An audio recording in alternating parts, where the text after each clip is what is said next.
청문회 정국에서 터져나온 난데없는 조작 사건으로 파문이 커지고 있습니다.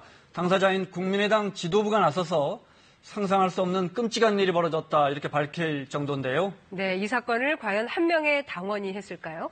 그리고 당 지도부는 어느 선까지 알고 있었느냐에도 관심이 모아지고 있습니다. 경희대 노동일 법학전문대학원 교수, 또 이상일 가톨릭대 행정학과 초빙 교수 나오셨습니다. 어서 오십시오. 안녕하세요. 방금 전에 국민의당 홈페이지 와보니까 비난의 글들이 정말 많고요. 홈페이지 안 열릴 정도입니다. 어떻게 보셨습니까, 두 분? 예, 국민의당은 지금 최대 위기에 직면했다고 봅니다. 국민의당의 지도부의 여러분들이 입이 100개라도 할 말이 없다. 이렇게 이야기를 하고, 당 차원의 진상조사단을 꾸민 모양이에요. 그래서 김관영 의원 단장으로 임명을 했고, 그 당에서 조사를 한다 하더라도, 물론 엄정하게 조사를 해야 되겠지만, 문제는 국민이 그 당의 조사 내용을 믿을 건가, 앞으로 어떤 조사 내용이 나올지 모르지만, 지금 이준서 전 최고위원은 관여된 게 확인되고 있는데, 그분이 지난 대선 때 2030 희망위원장직으로서 안철수 후보를 위해서 열심히 뛴 분인데, 그 윗선의 다른 분들이 과연 관여가 됐느냐, 이게 핵심 아니겠습니까? 그리고 이유미 씨는 박주선 비대위원장이 이거는 이유미 씨가 조작을 했고 당 지도부는 잘 몰랐다는 식으로 말씀을 하셨는데 정말 당 지도부가 몰랐는지 그게 확인이 돼야 되겠고, 지금 박지원 지난 대선 때 상임 공동 선대위원장 하셨죠. 그 비대위원장 얼마 전까지 하셨는데 박지원 위원장도 본인은 몰랐다. 그리고 안철수 후보도 몰랐을 거다 이런 말씀을 하셨는데, 국민들은 초점은 당 지도부가 어느 선까지 알았느냐 몰랐느냐 이게 관심이니까 이 점이 규명이 돼야 되겠죠. 네, 당내에서도 조사한다지만 검찰에서도 금방 드러나지 않겠습니까? 물론입니다. 이게 미리 고백했다고 하지만 사실은 검찰 조사를 앞두고 이제 드러날 것 같으니까 고백했다 이렇게 볼 수밖에 없는 것이고요. 국민의당이 존립 기반이 흔들리고 있다, 존폐 위기에 있다고 볼 수밖에 없는 거죠. 두 가지 차원인데요. 하나는 우선 당 차원에서 지금 말씀하시고 아까 멘트에서 말씀하셨지만 과연 어디까지 이 사실을 알았느냐 하는 부분이고요. 그리고 고백하기 전에도 이 문제가 대선 후에도 아무도 몰랐을까, 과연 이은미 씨가 이렇게 조사받기 전까지 그런 부분이 좀 의구심이 가는 것이거든요. 그리고 당시에 그 당시 선거 때를 돌아보면 이 문제가 드러나고 나서 모든 당 대변인단이 총출동해가지고 이 문제를 다 이슈화했었습니다. 그리고 증거가 있다 다 얘기했었고요. 그러니까 기획된 것이라고 볼 수밖에 없는 것이고요. 그런 것들이 드러나게 되면 아마 이제 당 차원에서 그야말로 존립 기반이 흔들 수 있고, 또 한 가지는 이제 그 안철수 전 후보 차원입니다. 문제가. 그런데 앞으로 이제 안철수 전 후보가 지금도 계속 정치를 하겠다는 의사표시를 했었죠. 선거 후에도. 그런데 만약에 이유미 씨가 안철수 전 후보의 이제 측근이라고 알려지고 있고 제자라고 알려지고 있고 오래전부터 관여해온 그런 것이라고 드러나게 된다면 이 문제에 대해서 과연 안철수 전 후보가 어떤 태도를 보이느냐에 따라서 대선 주자로서 차후에 대선 주자로서는 물론이고 정치 생명까지도 위태로울 수 있으니까 결국 국민의당이 존립 기반이 흔들릴 수밖에 없다 이렇게 봐야 되겠죠. 자, 어제 검찰에 출석해서 의혹에 대해서 조사를 받던 이유미 씨가 긴급 체포됐습니다. 그때 화면 보시겠습니다. 긴급 체포되셨는데 혐의 인정하십니까? 누구 지시받고 제보 조작하셨습니까? 억울한 소리 하셨다는데 한 말씀 해주시죠.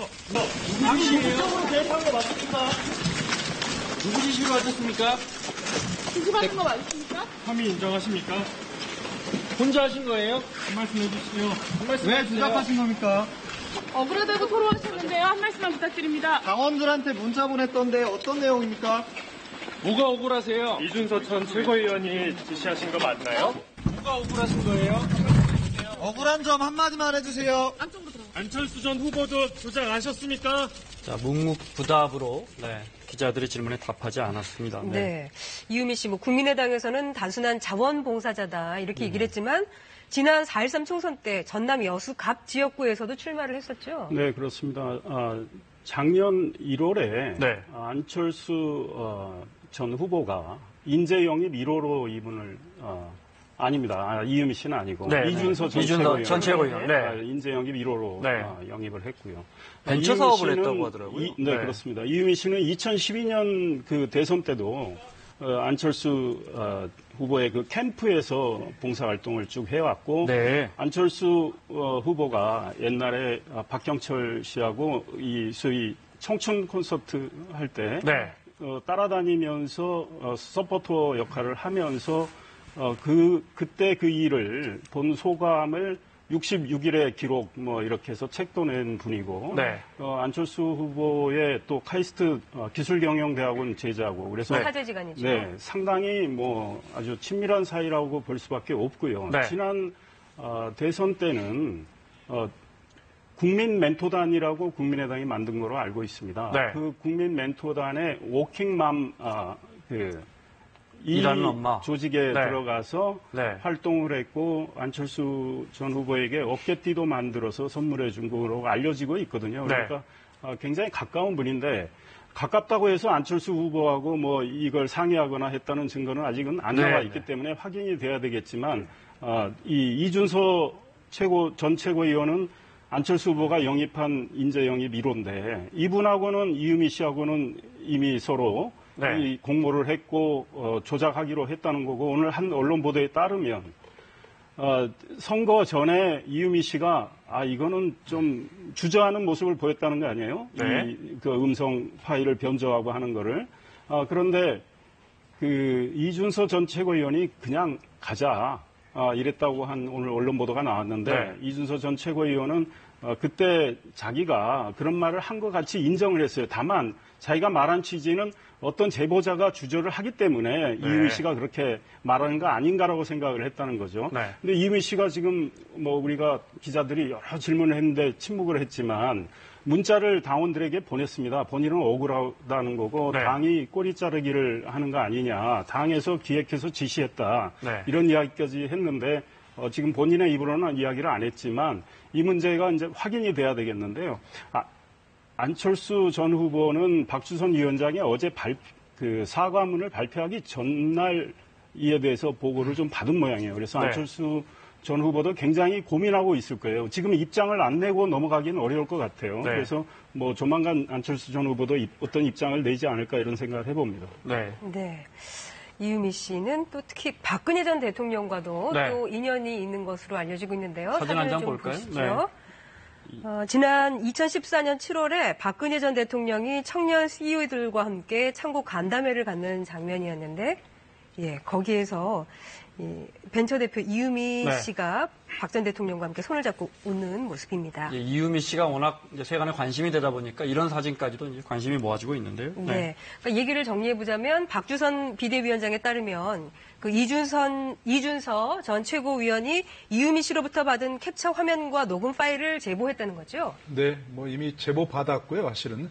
근데 이제 그 24일 날, 지금 이제 네. 어제 고백하기 이전에 이틀 전에 이제 받았다는 것인데 네. 사실은 이제 이런 것들이 이제 이상일 전원도 계시지만 정치권에서 만약 특히 그 당에서는 이런 것들이 대선 이후에 이런 것들이 전혀 알려지지 않고 이렇게 넘어갈 수 있는 일은 아니거든요. 네. 이것이 엄청난 파장이 있었던 일이고요.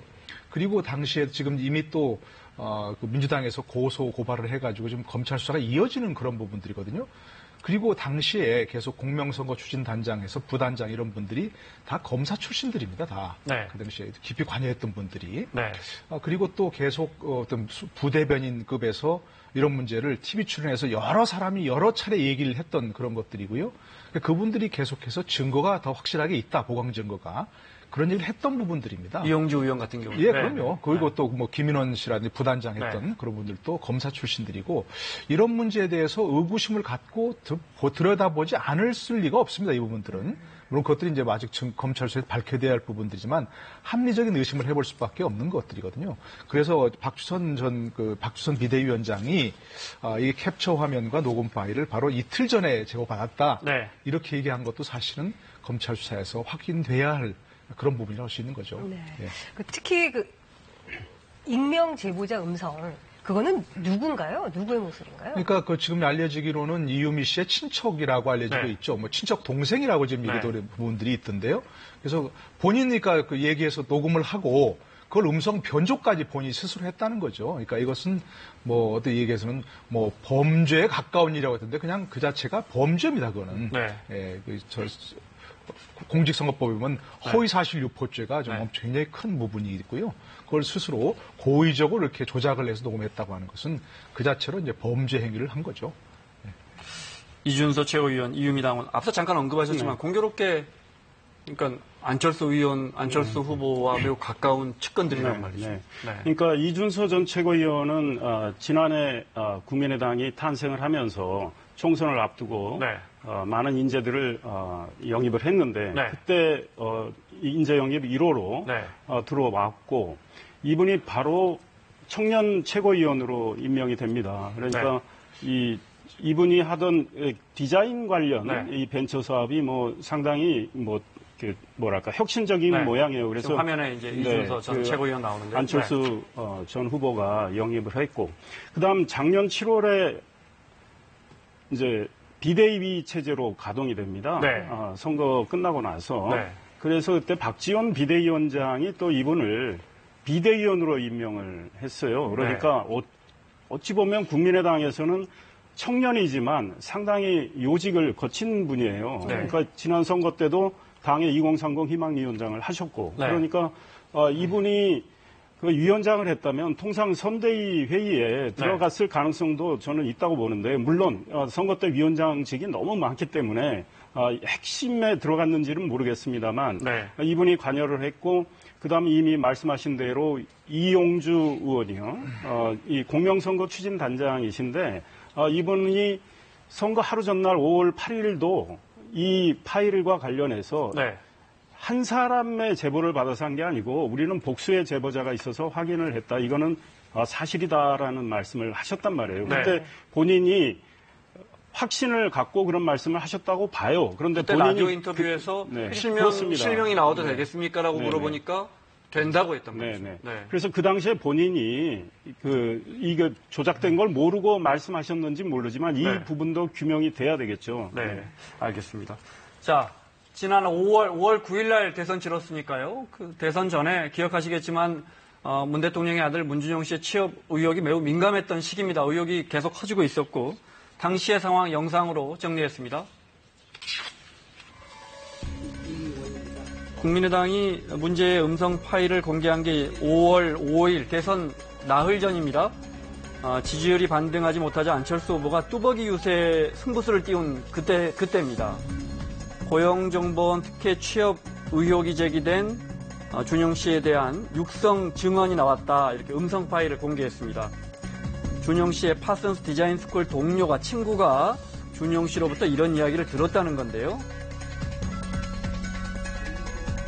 문 씨 스스로가 주변의 특혜 취업에 대해 잘 읽기 때문에 문준용 씨의 특혜 취업은 더 이상 허위 사실이 아닌 진실임이 백일화에 드러났습니다. 그러니까 당시 후보였던 문 대통령이 아들의 취업에 적극 개입했고 준용 씨가 파슨스 진학을 위한 경력 쌓기용으로 고용정보원에 특혜 취업했던 것이 확인됐다는 것이 이제 국민의당의 주장이었습니다. 그냥 아빠 친구 회사쯤으로 여겼어. 타는 사람이 그런 데를 왜 다니냐고 미쳤냐고 준용 씨가 직접 말했다고 증언했습니다. 관련해서 공공기관의 인사서류 연구 보존 등 이른바 문준용 방지법을 발의한 자유한국당도 청년들과 국민 앞에 석고대죄하고 후보직을 사퇴하는 것이 최소한의 도리일 것입니다.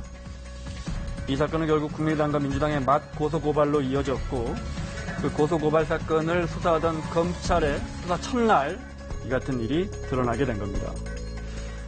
기억나는데 저희도 보도했었고요. 그때 이제 일이 터지고 준용 씨 이제 민주당에서는 이제 급했어요. 그래가지고 준용 씨 진짜 친구들 불러와서 인터뷰하고 그랬습니다.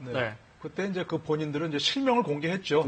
실명 공개하고서 지금 인터뷰 한 사람은 폭로에 나왔던 사람은 실명을 공개하지 않고 있었는데 자신 있다면 실명을 공개하라. 그리고 대질할 경우에 있다고 얘기했었거든요.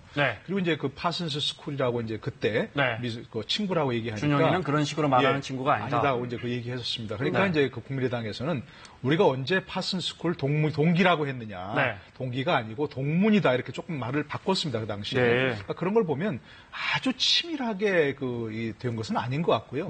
허술한 부분이 있고 그러기 때문에 더더욱 더 좀 전에 화면 나왔던 분이 이제 공무용 선거 추진 부단장 네. 김인원 씨 아닙니까? 네. 그분도 검사 출신이고 단장인 이용주 의원도 검사 출신이고 네. 그리고 투석 대변인단에서 다수의 변호사들이 포진해 있었고요. 네. 그런 분들이 그거에 대해서 한 번도 의심하지 않고 이렇게 치밀하게 모든 사람이 나서서 이걸 이용해서 선거운동했으리라고 그 합리적인 의심을 좀 할 수밖에 없는 거죠. 네. 예. 그 긴급 체포된 이유미 씨가 단체 문자를 보냈다고 네. 하죠. 그래서 자신의 억울함을 호소하고 네. 또 윗선의 지시가 있었다는 그런 부분을 언급했다고 해요. 보겠습니다. 일단 네. 그래픽으로 보면서 설명 듣겠습니다. 네. 자, 내일 어이없는 소식을 듣게 될 거예요. 이제 검찰에 출석하기 전날입니다. 네. 그게 다 거짓인 걸 사과할 겁니다.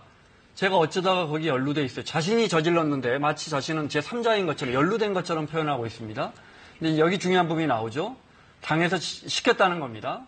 당에서 몰랐다고 해당자들 출당 조치시킨답니다. 꼬리 자르기를 하려고 하고 네. 있다. 이렇게 얘기를 했어요. 네. 네, 방금 저도 말씀드렸지만 네. 이유미 씨 입장에서는 억울하니까 저런 걸 쓰지 않겠습니까? 네. 저도 짐작이지만 네. 사실은 저것이 발각이 되니까 네. 당 지도부가 이유미 씨한테 확인을 했죠. 그러니까 네. 이유미 씨가 내일 당에서 사과할 거라는 것도 써놓고 그래서 당의 이야기를 상당히 듣고 있었는데 네. 결국은 본인한테 책임이 다 돌아오는 것처럼 판단을 한 거겠죠. 네. 그리고 본인은 억울하다고 생각해서 꼬리 자르기 한다 이런 거를 문자를 보냈는데요. 네.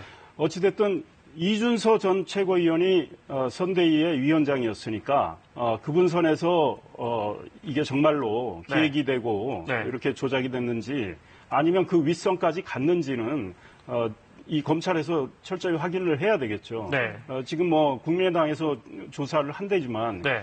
국민의당에서 조사한다는 걸 우리가 그 객관적으로 믿을 수 있을 건가 이 문제가 있단 말이죠. 네. 국민들이 또 그래서 그 결과를 이유미 씨와 이준서 씨가 핵심 인물인데 네. 이분들 조사를 해야 되겠고 네.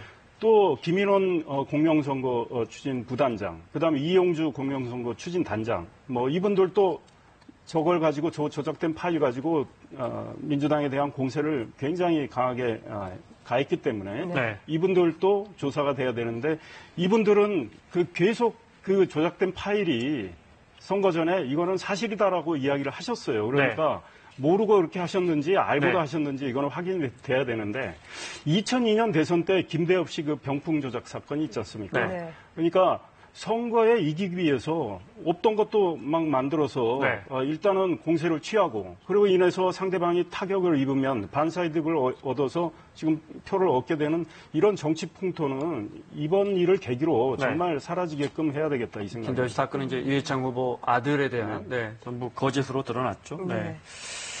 검찰이 구속영장 청구할 것 같아요. 네, 청구할 겁니다. 왜냐하면 특히 공직선거법에서 네. 특히 허위사실 공표죄는 굉장히 중요하게 다루는 범죄거든요.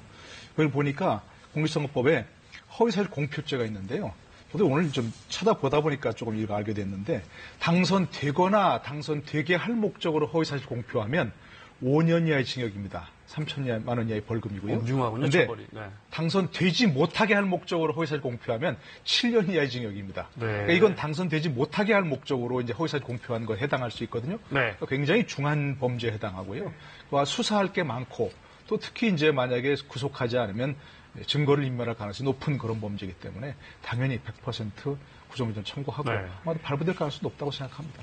박지원 전 대표가 이 사건에 대해서 자신도 몰랐고 네. 안철수 전 대표도 몰랐을 거라고 했어요. 그러면서 네. 특검을 또 제안을 했죠. 어떻게 보면 근데 그 특검에 문준용 씨 취업 의혹도 조사하자. 어떻게 보면 여권도 들어있어요. 네, 그런 거죠. 네. 지금 사실은 재밌는 것은 국민의당은 당사자이지 않습니까? 그래서 그런 말을 과연 할 자격이 있느냐라는 물음표를 던질 수가 있는데 네. 자유한국당, 바른정당도 지금 같이 보조를 맞추고 있는 형국이에요. 그러니까 이 음성 조작은 명백히 잘못된 거지만 네. 그렇다고 해서 문준용 씨가 고용정보원에 입사하는 이 과정이 특혜가 아니냐 네. 이거에 대한 의혹은 사라진 건 아니다. 그러니 결국 이거에 대해서도 조사가 이루어져야 된다는 게 바른정당, 자유한국당의 또 입장이에요. 네. 그러니까 국민의당은 뭐 궁지에서 좀 벗어나기 위해서 문윤영 씨 문제도 같이 규명하자. 우리 문제는 우리 문제대로 같이 또 규명을 하면서 이런 적인데 일단 제가 보기엔 지금 국면에서 이 얘기를 하면 물타기 한 것처럼 비춰요. 그러니까 저는 제가 보기에는 이 조작된 이 문제에 대해서 일단 정말 명쾌하게 규명을 해서 상응하는 소위 말해서 처벌을 하고 난 다음에 문준영 씨 문제는 나중에 따로 하는 게 그래야 국민들의 이해를 구할 수 있지 않을까 이런 생각입니다. 잘못한 부분부터 먼저 정리를 하고 가야 한다. 안 전 대표의 경우에 대선 패배 이후에 서울시장 불출마까지 선언을 하면서 굉장히 몸을 낮췄는데 향후 대권 주자로서의 행보에 타격을 피하기가 어려울 것 같아요. 물론입니다. 당연히 아까 제가 처음 말씀드린 대로 그럴 수밖에 없는 것이고요. 그러나 이제 위기는 또 기회라고 이런 위기를 과연 정치인으로서 또 대선 주자까지 했던 정치인으로서 어떤 자세를 보이냐가 굉장히 중요한데요. 특히 이제 개인적으로 이유미 씨나 이준서 씨와의 관계 때문에도 이분이 나는 몰랐다. 이렇게 얘기할 수는 절대 없는 부분이죠. 그리고 이제 책임을 통감하고 어떤 책임을 져야 되는데 사안에 따라서는 본인도 이제 어떤 이 문제에 대해서 그야말로 어떤 알고 있었다든가 또는 알 수 있었던 정황이 있었다면 그리고 그걸 선고 과정에서 이용한 그런 부분이 있다면 당연히 법적인 책임도 함께 져야 할 부분이고요. 그게 아니더라도 정치적인 책임을 져야 되는데 이 부분에서는 과연 국민들이 납득할 정도로 어떤 큰 정치인으로서의 모습을 어떻게 보이냐에 따라서 본인이 이 위기를 헤쳐나갈 수도 있고 아니면 정치인으로서 이제 생명이 끝날 수도 있는 그런 위중한 상황이라고 생각합니다. 알겠습니다. 자, 그 이야기는 여기까지 하고요. 자유한국당 이야기를 해보겠습니다. 7월 3일이 당대표 뽑는 전당대회입니다. 어제 느닷없이 홍준표 후보가 대선 전에 새누리당 이렇게 의원들 나눠질 때 바른정당으로 바른정당 입당 의사를 이제 측근 통해 타진했다는 말 나오면서 또 한바탕 해프닝이 있었습니다. 네. 그렇습니다. 어제 원유철 의원이 지금 경쟁 상대 아닙니까? 신상진 의원하고 같이 이렇게 나와 있는데 원유철 의원이 그 포문을 열었죠. 그래서 홍준표 후보가 2심 결과가 나오기 전에 그 성한종 돌아가신 그분으로부터 1억 원 받은 그 사건과 관련해서 1심은 유죄를 받았잖아요. 2심의 결과가 나오기 전에 만약에 2심에서 무죄가 나온다면 바른정당에 들어가겠다 이런 이야기를 했다는 주장인데요. 홍준표 후보는 그 자리에서 펄쩍펄쩍 뛰었죠. 거짓말하지 말라 그러고 그러다가 사과를 하라고 했는데 사과를 안 하니까 먼저 회사장을 먼저 떠난 그런 일이 있었는데 당시 저는 언론 보도를 이렇게 통해서 보면 홍준표 후보가 그때 고민은 많이 했던 것 같아요. 그러니까 홍준표 전 후보 말씀이 바른정당의 주호영 원내대표가 매일 전화를 해서 그 2심 결과 잘 나오면 이리 들어와라 이런 이야기를 했다는 건데 그때 자기는 아직 재판 결과가 나오지 않았는데 어떤 응답도 하지 않았다. 그리고 사실은 들어갈 생각은 좀 없었다는 식으로 이야기를 했다고 본인은 설명을 했는데 그게 과연 맞는 건지는 앞으로 또 그것도 역시 규명이 돼야 될 것 같습니다. 자, 그러면 논란이 됐던 어제 당대표 합동 연설의 그 장면 화면으로 준비했습니다. 정병국 의원이 출판한 나는 반성한다 책에서 놀랍게도 우리의 대통령 후보셨던 홍준표 후보께서 바른정당의 창당 시에 내가 2심에서 항소심에서 무죄가 결정되면 바른정당에 합류하겠다는 뜻을 집권을 통해서 밝혔다고 합니다. 사실이라면 너무나 서운합니다. 홍준표 후보께서는 바른정당에 가시려고 타진했다는 거 아닙니까, 여러분? 정병국 의원 이야기는 거짓말입니다. 오늘 원주철 의원이 단정적으로 저렇게 말하는 것은 용서치 않겠습니다. 당원과 국민들에게 공개사과 하지 않으면 응분의 조치를 취하겠습니다. 그거는 정치 도의에도 어긋나 정치 상식에도 어긋나 그리고 선배에 대한 예의도 아닙니다. 저런 후배하고 경선하는 게 내 부끄럽습니다.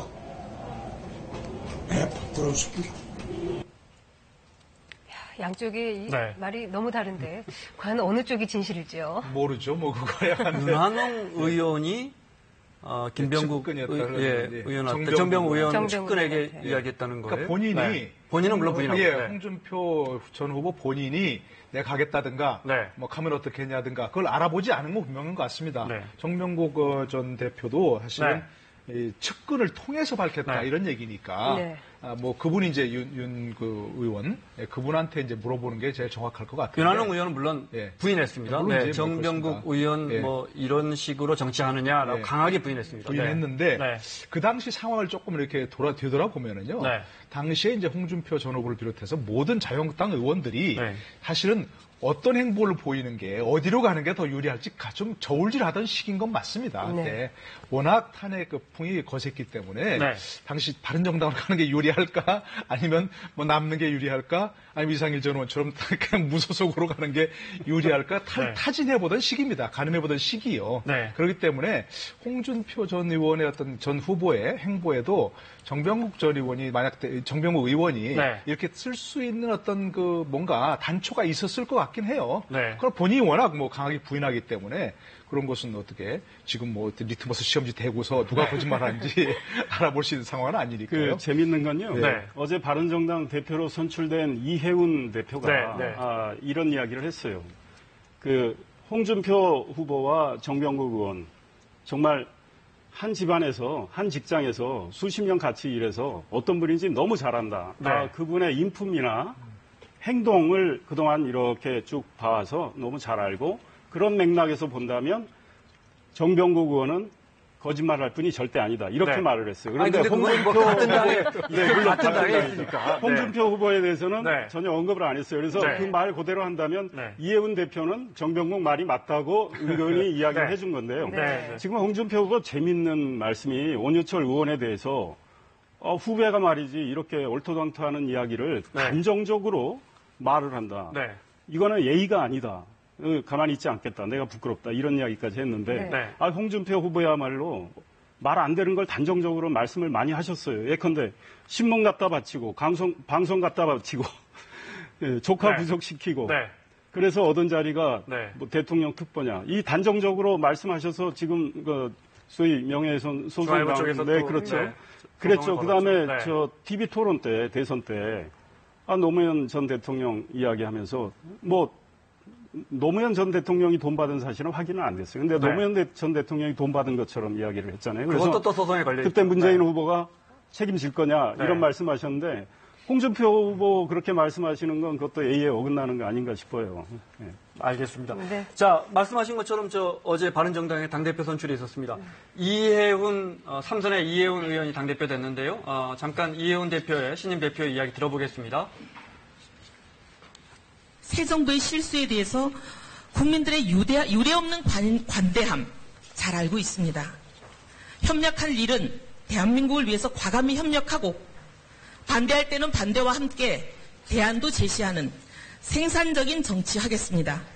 바른정당 밖에 있는 국회의원들, 단체장들 속속히 모셔오겠습니다. 메모드급 보수의 대수혈, 저 이해운이 앞장서겠습니다. 또 이제 내년 또 지방선거 있으니까 단체장들 모셔오겠다는 이야기도 하고요. 강성이잖아요. 글쎄 뭐 피해가는 성격은 아니죠. 뭐 직설적이고 굉장히 뭐 이렇게 말도 제가 뭐 확실하게 하십니다만 뭐 강성이라고 불리하기는 좀 그럴 것 같아요. 뭐 어떤 뭐 후덕한 이미지고 그런데 어쨌든 정치권에서는 문재인 대통령의 공약이 일찌감치 실현돼 버렸습니다. 이건 정치권 대표가 지금 5당 체제를 하더라도 3명이나 지금 여성이 돼 버렸고 정의당도 지금 심상정 대표 체제를 이을 분이 이제 뭐 이정미 의원 지금 유력하죠. 그렇기 때문에 정의당도 계속 여성 대표가 이을 것 같은데요. 지금 추미애 대표 있고요. 뭐 추미애 대표는 이미 뭐 대선도 성공적으로 이끌었고요. 또한 이혜원 대표가 됐으니까 이혜원 대표는 아무래도 뭐 자유한국당하고 많이 보수 적통을 겨룰 것 같아요. 여당하고의 각을 세우는 일보다는 야당끼리 특히 이제 내년 지방선거를 앞두고 좀 전에 말씀하신 대로 과연 내년 지방선거를 거치면서 바른정당이 제대로 된 정당으로 살아남을 수 있느냐 하는 그 어떤 시험대이거든요. 그러니까 어떤 바른정당 간판을 달고 나가는 자치단체가 많이 나와야 되고 거기서 당선자가 나와야 되니까 어떤 굉장히 큰 시험대에 올랐다고 볼 수 있는 거죠. 예, 저도 뭐 이혜원 전 대표 뭐 개인적으로 잘 알고 대학은 제가 좀 선배지만 네. 굉장히 야무진 분입니다. 돌아가신 김태호 전 의원의 며느리인데 네. 옛날에 울산에서 국회의원 하셨잖아요. 그분의 아드님은 굉장히 지금 대학 교수로 계신데 점잖고 얌전한 분이에요. 그래서 며느리 네가 정치해라. 그렇게 된 거예요? 네, 우리가 알기로는 이제 시아버님이 그때 그렇게. 이제 이해찬 총재가 그렇습니다. 네, 2002년에 네. 이해창 총재 특보로 네. 그때 나경원 의원도 특보로 오고 두 분이 네. 대학 동기인데 네. 물론 과는 다릅니다. 두 분의 그 라이벌 의식 대단합니다. 네. 그다음에 또 조윤선 전 여성부 장관 지금은 영어에 몸이 돼 있지만 그분도 대변인으로 들어왔어요. 그래서 이 세 여성의 이 보이지 않는 이 각축전이 굉장히 네. 치열했는데요. 네. 이혜훈 지금 대표는 온저 친박이에요. 그래서 2007년 경선 때 박근혜 캠프에 대변인을 했고 그래서 이명박 후보 쪽에 굉장한 공격을 했고 그런 이후에 많이 박근혜 전 대통령하고 사이가 멀어졌고 네. 유승민 전 바른정당 대통령 후보 이분하고 워낙에 가까운 사이고 대학 과 선후배 사이고 KDI 같이 있었고 네. 정말 코드 여러 가지 사안에서 코드도 맞아요.